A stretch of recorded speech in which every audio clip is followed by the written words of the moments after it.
ప్రకృతిలో ఏ తారతమ్యం లేదు, డిస్క్రిమినేషన్ లేదు. ధనికుడు, బీదవాడు, ఒక పిల్లి, ఒక కుక్క, అందరూ ఒకే సూత్రంతో బంధింపబడి ఉన్నారు. మిగతాదంతా మనిషిలో ఒక అసమానతను రేకెత్తించే విషయాలతో నిండిపోయింది. అట్లాంటి వాటిని పట్టించుకోకు. నువ్వు బోధరూపాన్ని అని తెలుసుకో. అది ఎలాంటి బోధరూపం, ఎలాంటి మరకలు లేని ఒక చైతన్యం అనే అగ్ని లాంటి బోధరూపం. సో అట్లాంటి ఒక నిశ్చయంలోకి రా.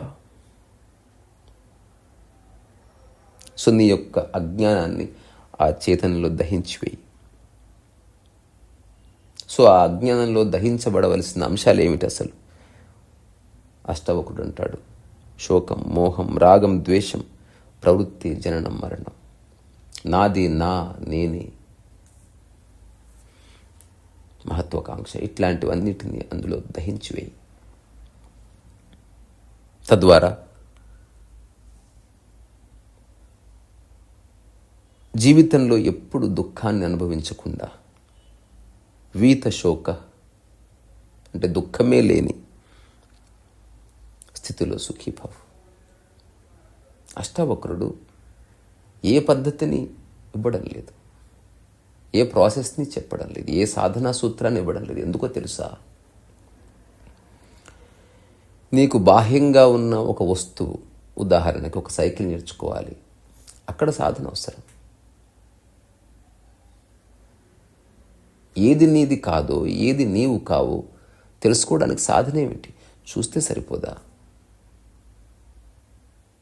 అష్టావక్రుడి యొక్క మాట సుస్పష్టం.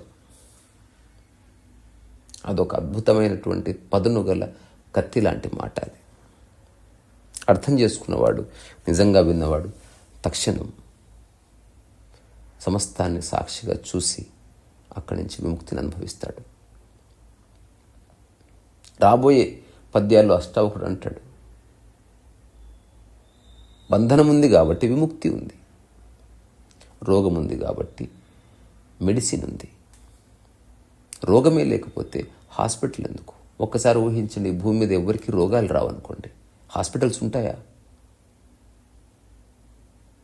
ఈ భూమి మీద ఎవ్వరికి ఏ ఇబ్బందులు లేవనుకోండి,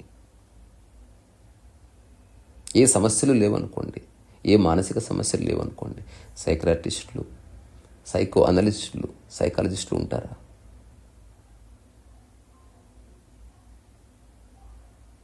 అది ఉంటేనే ఇది ఉంది. సో నువ్వు జస్ట్ బోధం అని తెలుసుకో. You are just the light. ఆ కాంతిలో నీవెవరో నువ్వు చూసుకో. నీవి కాని వాటన్నిటినీ గుర్తించు. అప్పుడు నీకు తెలుస్తుంది నువ్వు దేన్ని పట్టుకొని లేదని. ఇట్లాంటి ఒకానొక అంశంలోకి తీసుకెళ్తాడు నెక్స్ట్ పద్యంలో. యత్ర విశ్వమిదం భాతి కల్పితం రజ్జు సర్పవత్ ఆనంద పరమానంద స బోధస్థ్యం సుఖం చరా. యత్ర విశ్వమిదం భాతి కల్పితం రజ్జు సర్పవత్. రజ్జు సర్పవత్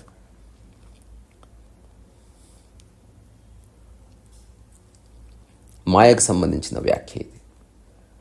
రజ్జు అంటే తాడు, సర్పవత్. ఒక చిన్న కథ విన్నాను. ఒక అబ్బాయి ఒక అమ్మాయితో చాలా బలంగా ప్రేమలో పడతాడు. ఈ విషయం ఊర్లో అందరికీ తెలిసింది, ఇంటి వాళ్లకు తెలిసింది. ఇప్పుడు ఆ అమ్మాయిని కలుసుకోవాలన్న తహతా బయలుదేరింది. ఊరి వాళ్ళకి కనిపిస్తే చంపేస్తారు, ఇంటి వాళ్ళకి తెలిస్తే ఇంకా ప్రమాదం.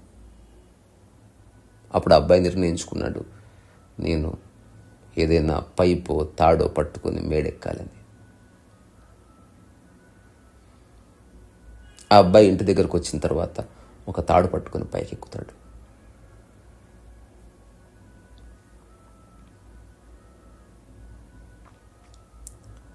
సో అమ్మాయి అంటది, ఎలా వచ్చావు నువ్వు అంటే, మన గోడకి ఒక తాడు ఉంది కదా, దాన్ని పట్టుకుని వచ్చాను. గోడకు తాడు ఉండటం ఏమిటి? వెళ్ళి చూద్దాం పదా అని ఒక కాగడ పట్టుకొని వెళితే అక్కడ ఒక పాము ఉంటుందన్నమాట. చీకట్లో ఏది పాము ఏది తాడో తెలియదు కనుక అతను తాడనుకొని ఏ భయం లేకుండా దాన్ని పట్టుకొని ఎక్కగలిగాడు. ఇలాంటిదే ఇంకొక సంఘటన. ఒక వ్యక్తి రాత్రి నడుస్తున్నాడు. మా ఊర్లోనే జరిగింది ఇది. ఒక రాత్రి మా ఇంటి పక్క చీకట్లో అతను కాలకృత్యం తీర్చుకోవడానికి పోయినప్పుడు తనకేదో కాటేసినట్టు అనిపించింది. అంతే గట్టిగా అరుస్తూ పరిగెత్తాడు. ఊరి వాళ్ళంతా వచ్చారు. తనకు చూస్తే 2 చుక్కలు కూడా ఉన్నాయి, బ్లడ్ క్లాట్స్. అందరూ నిర్ధారణకు వచ్చారు పామే అది. ఎందుకంటే పాము కాటేసినప్పుడే 2 చుక్కలు పడతాయి. ఇప్పుడు ఆ అబ్బాయి భయపడ్డంలోనూ అర్థం ఉంది, కానీ చుట్టుపక్కల ఉన్న వాళ్ళకి ఏమీ తెలియదు కాబట్టి వాళ్ళు రకరకాల మాటలతో అతన్ని భయపెడుతున్నారు. ఎవరో ఒక ఆవిడ వచ్చి అననే అన్నది, ఇలాగే మా ఊర్లో పిల్లవాడు కూడా కరిచింది, పొద్దున్న లేచేవాడికి నురగ కక్కుని చచ్చిపోయాడని. అంతలో ఎవరో వచ్చి చెప్పారు. ఈ మాటలు వినివాడు బావురుమని ఏడుస్తున్నాడు. పాము కరిసిన వాళ్ళకి మిరపకాయ తింటే అసలు కారం అనిపించదంట. అంటే ఆడంటున్నాడు, మిరపకాయ తీసుకురా. మిరపకాయ తీసుకొస్తే స్వీట్ తిన్నట్టు తినేశాడు. ఆ తర్వాత ఎవరో చెప్పారు శరీరం అంతా చల్లబడిపోతుందని. అప్పుడు అతను చెప్తున్నాడు, నా శరీరం అంతా చల్లబడిపోతుంది. ఇంకెవరో చెప్పారు నిద్రపోతే నిద్రలోనే చనిపోతావు, సో నిద్రపోవడానికి వీల్లేదు. ఎవరి దగ్గర టేప్ రికార్డర్ ఉంటే పనికిరాని పాటలు పనికొచ్చే పాటలు అన్ని పెట్టుకొని రాత్రంతా మేలుకొని ఆ అబ్బాయిని గమనిస్తూ అతను తను తాను చూసుకుంటున్నాడు. ఎక్కడ పచ్చగా అయిపోతాను, ఎక్కడ చచ్చిపోతాను. తన భయానికి అంతే లేదు. తెల్లవారుతుండగా తెలిసింది అతనికి ఒక ముళ్ళకంప గుచ్చుకుందంతే. కానీ ముళ్ళకంప అని రాత్రే తెలిస్తే ఏ సమస్య లేదు. కానీ ఎప్పుడైతే అది పాము అనుకున్నాడో అప్పుడు సమస్య మొదలైంది. రజ్జు సర్పవత్ అంటే అంతే. చీకట్లో నడుస్తున్నప్పుడు ఏదైనా ఒక తాడు తగిలితే పాము అనుకుని గుండె నొప్పి వచ్చి చనిపోయిన వాళ్ళు ఉన్నారు. పొద్దున చూస్తే తెలిసింది అక్కడ ఏ పాము లేదని. అట్లా కూడా అనిపిస్తుంది మనిషికి. ఈ ప్రపంచం అంతా సత్యమని, ఈ పేరు ప్రఖ్యాతులు, ఈ డబ్బు, ఈ మహత్వాకాంక్ష, నువ్వు సంపాదించుకున్న ప్రాపర్టీస్, నీ దగ్గర ఉన్న డబ్బు అంతా శాశ్వతమని, నిజమైనది అని అనిపిస్తుంది. కానీ అదంతా రజ్జు సర్పవత్ లాంటి ఒకనొక భ్రాంతి. సో అష్టావక్రుడు అంటున్నాడు, ఎత్ర విశ్వమిదం భ్రాంతి ఎత్ర విశ్వమిదం భాతి కల్పితం రజ్జు సర్పవత్.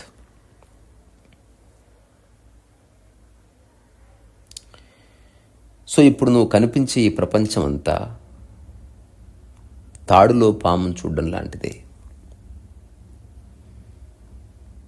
అదొక్క మహాకల్పితం. అది నిజంగా ఉందేమో అన్నట్టు అనిపిస్తుంది. అట్లా కనిపిస్తుంది, నిన్ను భ్రమింపజేస్తుంది, నిన్ను బాధ పెడుతుంది, నీలో కక్షని, కుట్రని, కుతంత్రాన్ని ప్రేరేపిస్తుంది. నేను చేసింది కరెక్టే అనేలా అనిపిస్తుంది. ఇది నాది కాదనిపిస్తుంది, ఇది నాకే కావాలనిపిస్తుంది, ఏమేమో అనిపిస్తుంది. ఎన్ని అనిపించినా అదంతా ఒక కల్పనే. నిద్రలో మనం కలగంటున్నప్పుడు ఏమేమో చూస్తాం. పొద్దున్న నిద్ర లేచినప్పుడు తెలిసిపోయింది అది కల్పనే, కలే అని. మనస్సు అల్లిన ఒక కళ, ఒక అందమైన వల. దాని గురించి ఎందుకు మళ్ళీ పొద్దున్నే తరికించడం, కళ అని తెలుసుకోవడంతోనే నీ కళ్ళలో కనిపించిన ₹1,00,00,000 గురించి అన్వేషణ మానేస్తాం.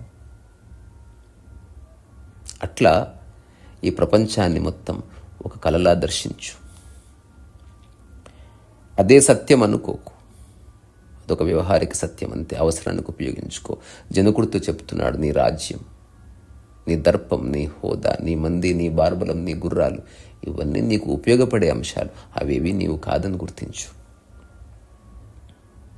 అవన్నీ నావే అని అనిపించడం రజ్జు సర్పవత్, ఒక తాడులో పామును చూడడం లాంటిది.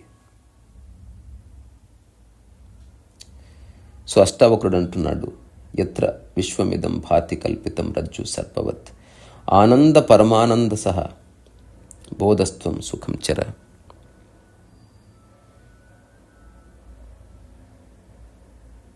సో ఈ కల్పితం అని తెలుసుకోవడమే ఒక అద్భుత ఆనందం, ఒక అంతులేని పరమానందం.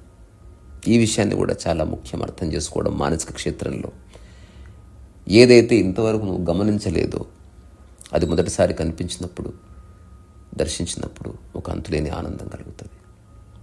అది అతి సహజం. చాలామంది జ్ఞానోదయం పొందినప్పుడు ఒక ఆనంద నృత్యం చేసిన వాళ్ళు ఉన్నారు. కొందరు గంభీర మౌనంలో జారిపోయిన వాళ్ళు ఉన్నారు.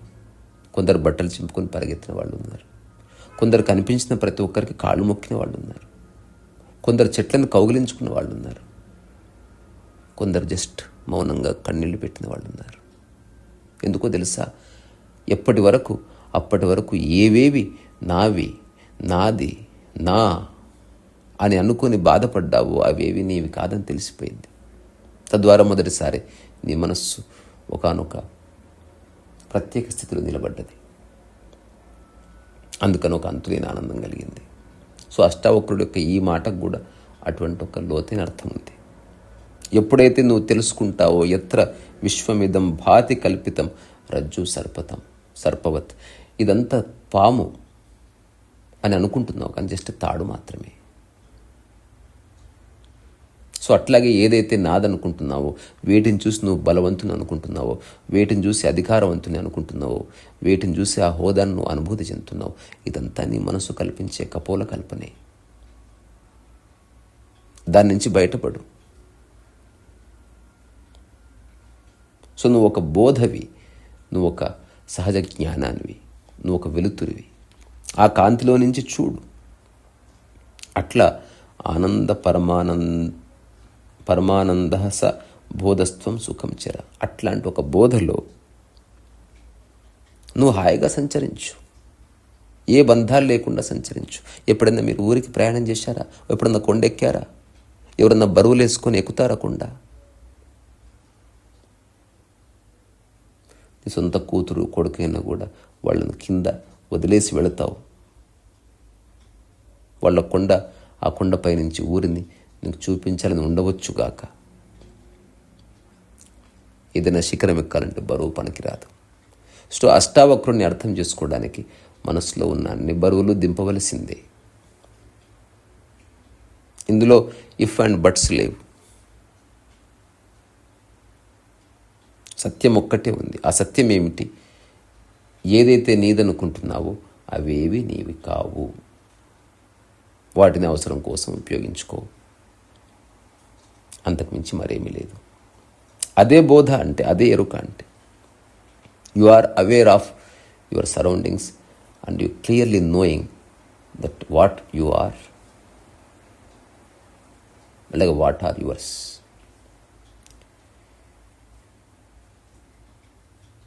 ఆ తర్వాత అష్టావక్రం మహాగీతలో ఇట్లా అంటున్నాడు, ముక్తాభిమాని ముక్తో హి బద్ధో బద్ధాభిమాన్యపి కిన్వదంతి హసత్యేయం యామతి సాగర్భవేత్. అంటే ముక్తాభిమాని ముక్తో హి బద్ధో బద్ధాభిమాన్యపి కిన్వదంతి హసత్యేయం యామతి సా గతిర్భవేత్.